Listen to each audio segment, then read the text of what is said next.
So as you know, I've been going through the different disciples and the powers that they represent, the 12 divine powers, and today's title is Jesus and the Tax Man.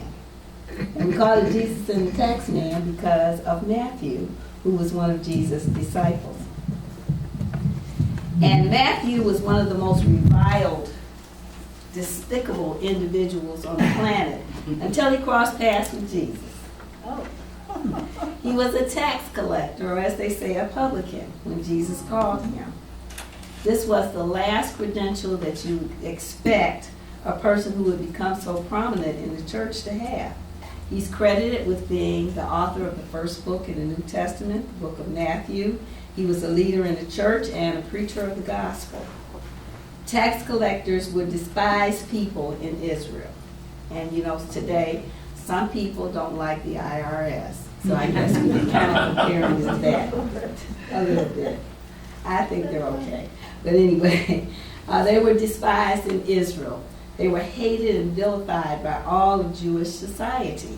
They were deemed lower and more worthy of scorn than the occupying Roman soldiers. So even the Roman soldiers were placed above them.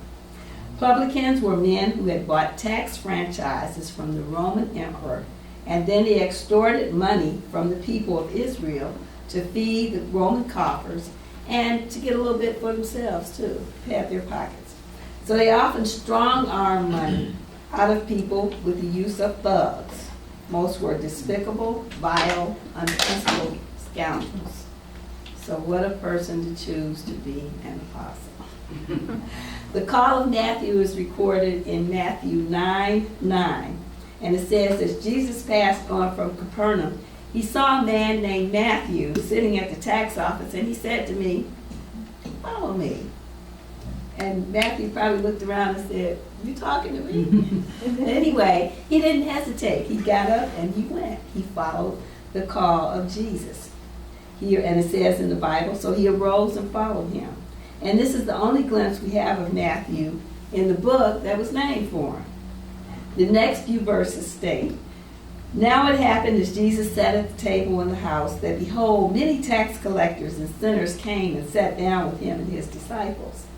Luke reveals that this was actually an enormous banquet that Matthew held in his own home in honor of Jesus.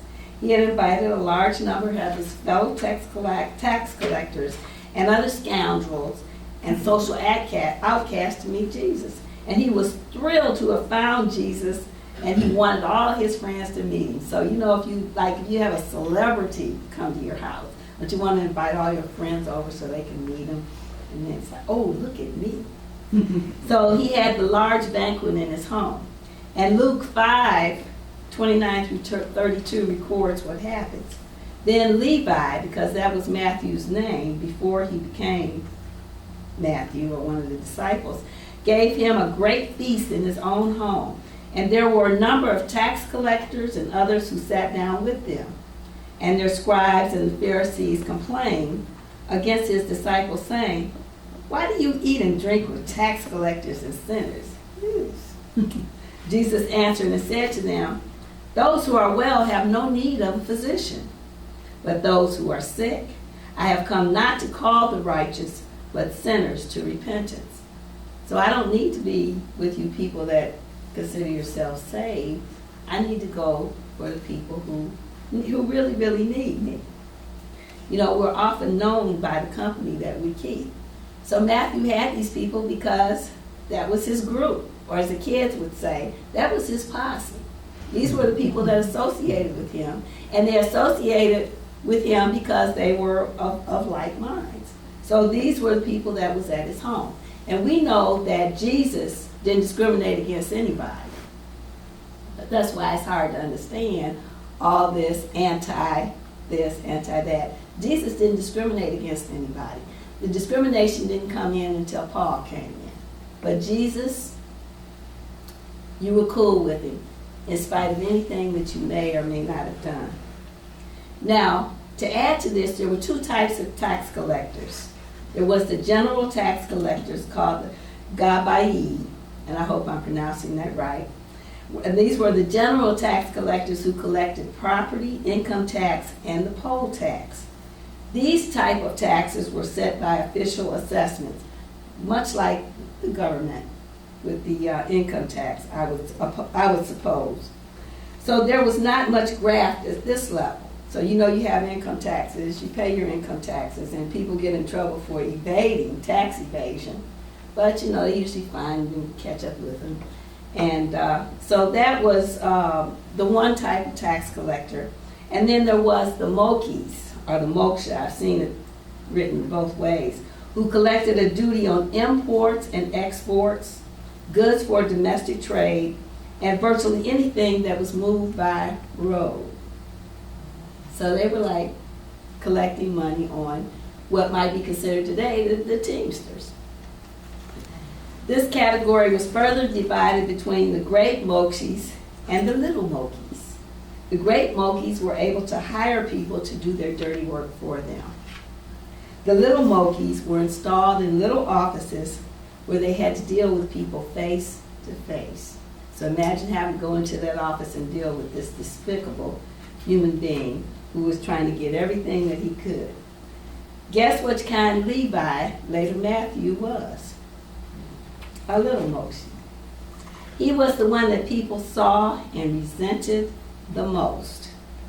He was the worst of the worst. No self-respecting Jew would ever choose to be a tax collector. They effectively cut themselves off from their own people and God because they were banned from the synagogue and forbidden to sacrifice and worship in the temple. He was worse off religiously than a Gentile. Now imagine Matthew's surprise when Jesus stepped into that tax office and said, "Follow me." Matthew instantly and without hesitation arose and followed him. He abandoned the tax office and walked away from this cursed profession forever. And it's funny how every time I'm preparing a message, something comes to give me inspiration or some information that I can use. And this one came in the form of Oprah. And everybody who knows me knows I'm a big Oprah fan, unabashedly so. And I don't care if you like it or not. Oprah said that he surrendered to a will that was greater than his own. And she was talking about herself. She said, "I surrendered to a will that's greater than my own." So that would be the Christ, that would be spirit, the universe, however you want to say it.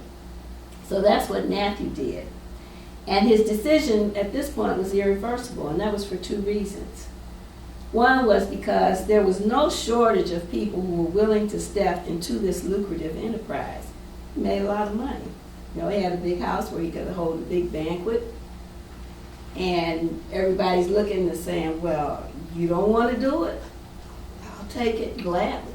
So he couldn't go back to that little office. And then the second reason was because he was responding to a higher calling.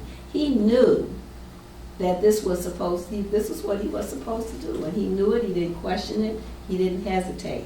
He got up and he followed. And once he walked away, he could never go back. Nor did he regret his decision. He was also exercising his power of faith in that he had the faith required to drop everything and follow Jesus. He knew that he was forgiven. And he probably did a lot of things that weren't too nice. But he knew that when Jesus called him, he had been forgiven. And he devoted the rest of his life to serving the Christ. He served Jews in both Israel and abroad before being martyred for his faith. Now there's really no reliable record of how he died. There's no reliable record of how really any of them died. But the earliest traditions say that he was burned at the stake. This was for his faith. So what does this mean for us? Simply put, there is always a bigger plan for us. Not just Matthew, not just Oprah, not just any famous person that you can think of. God has a bigger plan for all of us. Matthew was following this bigger plan. The location of will in the body is the head near the area associated with understanding. And I talked about understanding last time. So they're right there together in the head. That's the location. Because the powers are localized throughout the body. And you probably all know that. I don't need to tell you that. But they're close together. And when we are being willful or trying to impose our will, you may notice that you get a headache. You know? And I had that happen to me this week. I decided in my infinite wisdom last Sunday that I was going to download Windows 10. What did I do that for? Lost everything. So rather than getting down in the mouth about it, I had to keep, you know, on a spiritual level, because, you know, we teach these things, so it's a good idea if you're teaching it to follow. So it's like, why in the world did I ever do that? So my will was to go in and try to fix it right away. So I talked to my husband. He's pretty good with the computer. And we called Hewlett Packard, which I have a monthly thing with them that I can call them and they'll work on my computer. Well, that was absolutely no good. And I told them that. You know, usually I don't say anything, but I told them that. They write back and they ask you, well, how was your experience? And I said, for the first time, it was not very good. And it was not very good because I had several people telling me several different things. They told me to order Windows 7, and then which we later found out that Windows 7 was still on there and they could access it. All I needed them to do was tell me how to access it. So I ordered Windows 7 at a cost of $40 because you need to get the disc, supposedly. And they said, oh, you'll get it tomorrow, which was Tuesday. Tuesday comes and goes and no disc. And then they called, did you get your disc? No, I didn't. So Wednesday, when I come back home, there's a box on my stoop, a big box. And I'm thinking to myself, boy, this sure is a big box for a little disc. So I look on it and it says Lisa, I forget the lady's name.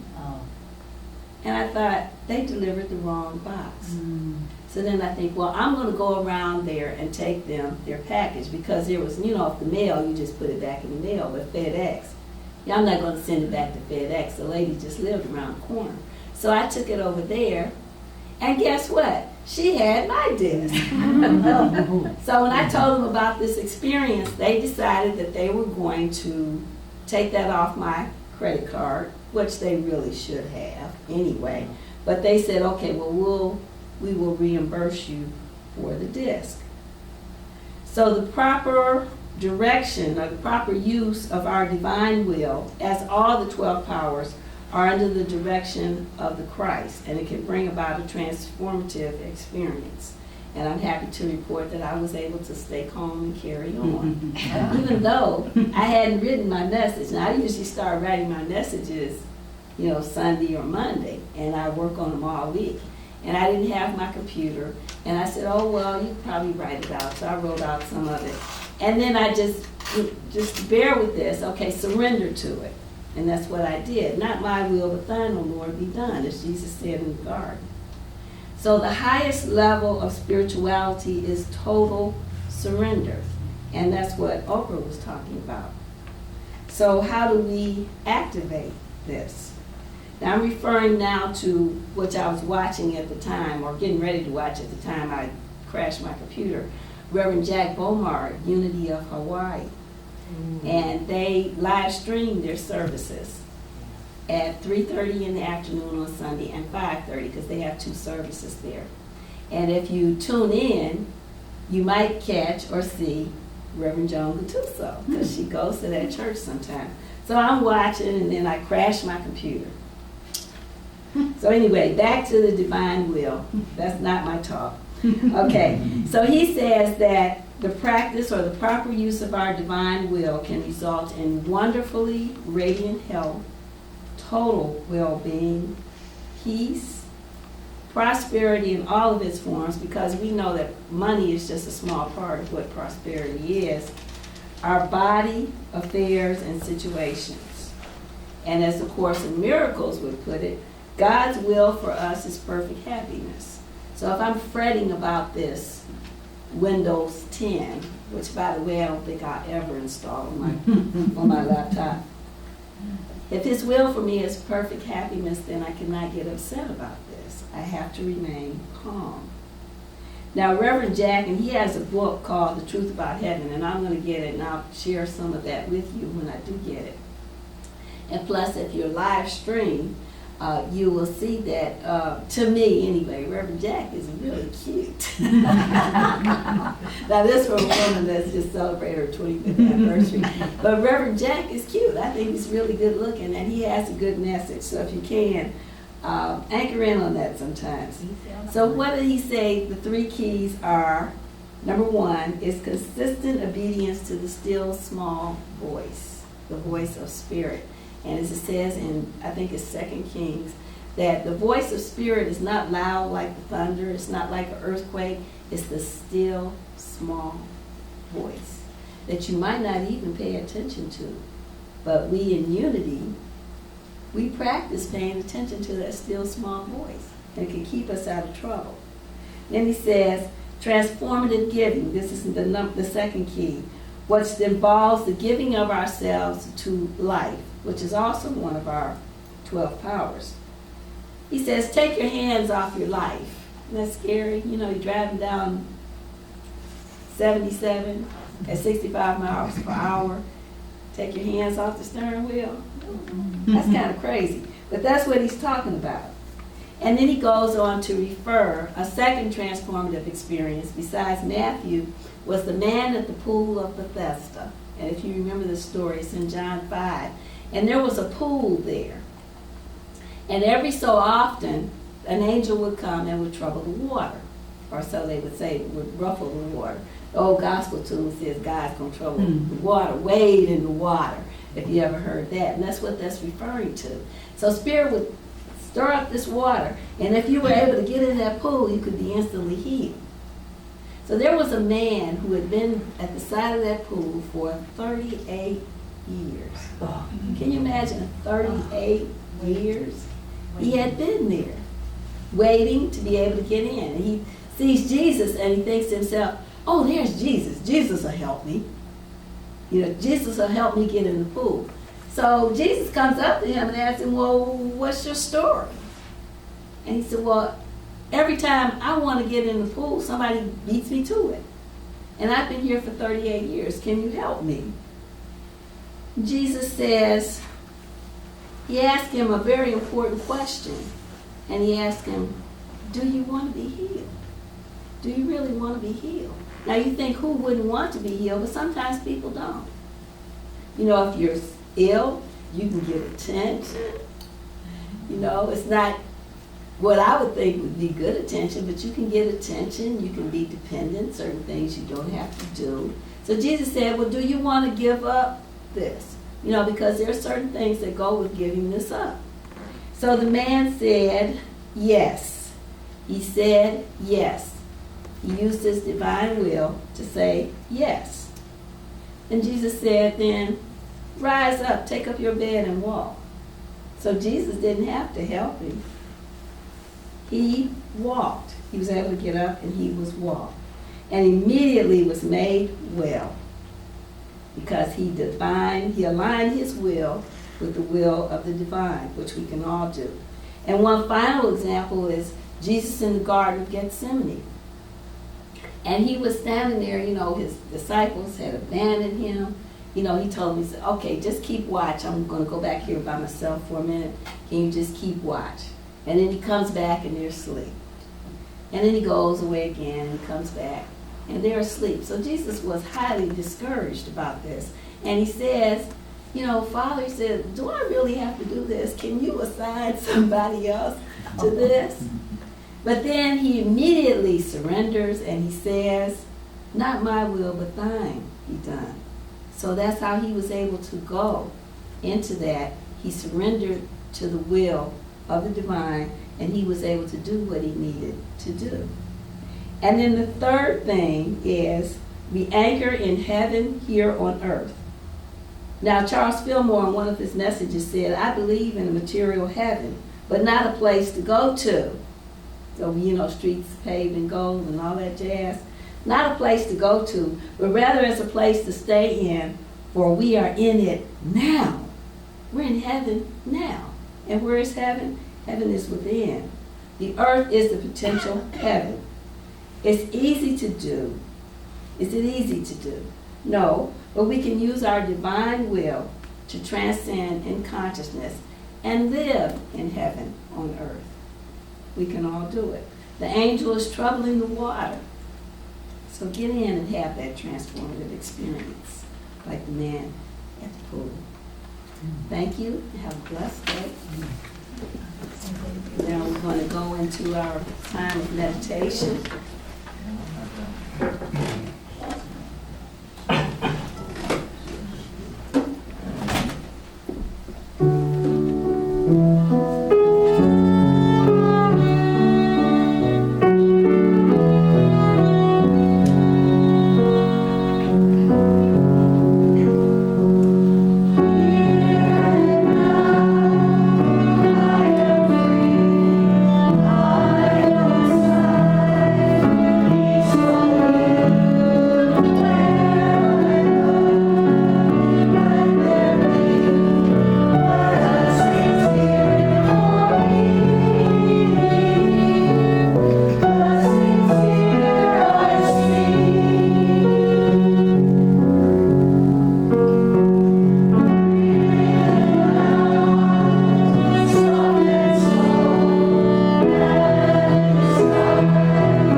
What do you need to do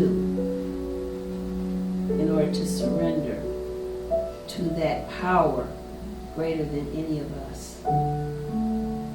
So what is the need when the angel comes to trouble the water? What do you want when you get in the water? Do you really want to be healed? Do you really want to be free of this condition or this circumstance? What needs to happen when you get in that water? Now the angel has come. The waters are troubled. They have been stirred up, creating that energy that is needed to heal and take away any condition that does not reflect God's will for us, which is perfect happiness. So what needs to happen? Get in that pool. So we're in the pool. We feel this energy. This energy is very strong. It's very healing. So we just take a few moments in the silence to relax in that healing energy, to let go anything that does not reflect the perfection that is us.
So now it's time to emerge from the water.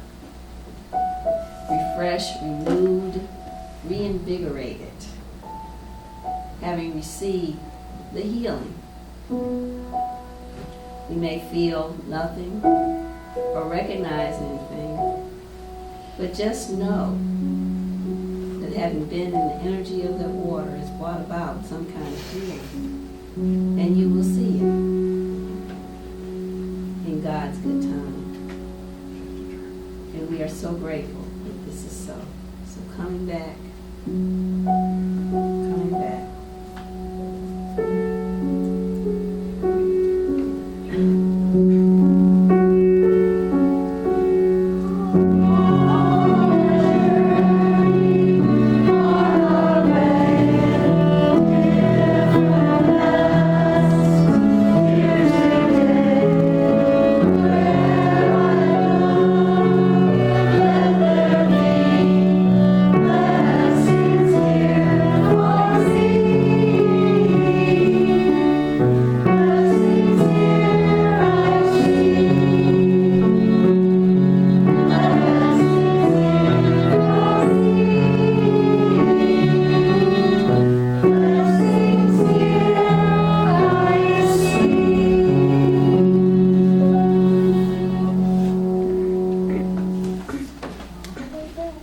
What's the number of that Lord's Prayer we do? 70. Okay, I know. I think I told you 77.